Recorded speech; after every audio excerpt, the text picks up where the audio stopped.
Abortion advocates are gaslighting Americans using scare tactics and misinformation. One false claim that women who have complications during pregnancy won't be able to get the treatment needed to save their lives. Pro-life groups are pushing back against this fear-mongering designed to frighten voters into opposing any restrictions on abortion. Medical reporter Lorie exposes the truth behind the lies.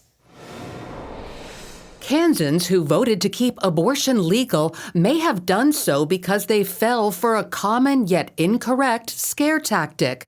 Abortion advocates in Kansas and elsewhere falsely claim doctors in states with abortion restrictions are not allowed to end a pregnancy to save the mother's life. There was patently false information that was being spread everywhere that somehow women who experienced miscarriage or ectopic pregnancy, other health conditions, were somehow going to be at risk, and that was never the case. Ectopic pregnancies are most often the subject of this misinformation. An ectopic pregnancy is a rare condition when the baby begins to grow outside the mother's uterus. The child cannot survive an ectopic pregnancy, and if left untreated, it could cause the death of the mother as well. Unfortunately, the American people have been gaslighted by the abortion industry. Doctors are pushing back on what they call fear-mongering. Well, this is just a false dialogue.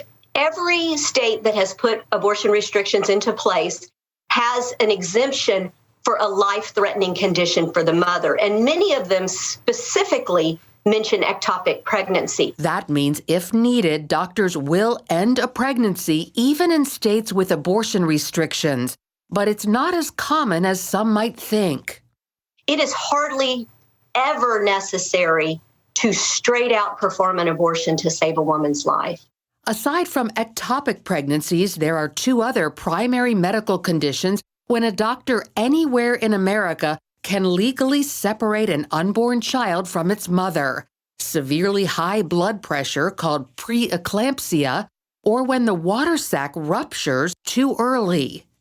And the reason we do that is not to intentionally kill the baby. The reason we do that is to save the mother's life. Because if we don't separate the mom and baby under those circumstances, both the mom and the baby die. Whereas if we separate them, then the mom has a chance to live. But this is very different than the intent of an elective abortion. An elective abortion is done specifically for the purpose of producing a dead baby. The good news is, thanks to modern medicine, if the pregnancy is at least about 5 months along, the baby can likely survive outside the womb. So pregnant women shouldn't be afraid to seek medical attention. I really appreciate the opportunity to clarify this tremendous misinformation and scare tactic that's being done on the other side. Shame on them for scaring women who need care. So while doctors can still end pregnancies to save the mother even where abortion is restricted, it's not something widely reported in the press. I think the media has been biased in favor of abortion pretty much since 1973 at least. All of that reporting about how women will die. Somebody dies in an abortion. Media watchdogs point to a pattern. Violence against pro-life centers, pro-life advocacy group offices, vandalism at Catholic churches. These are stories that they're not interested in doing.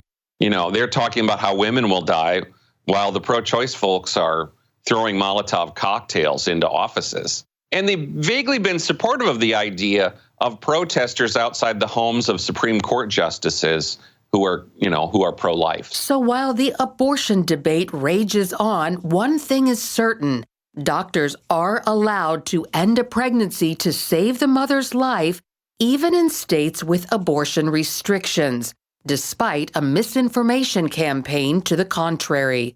Lorie Johnson, CBN News.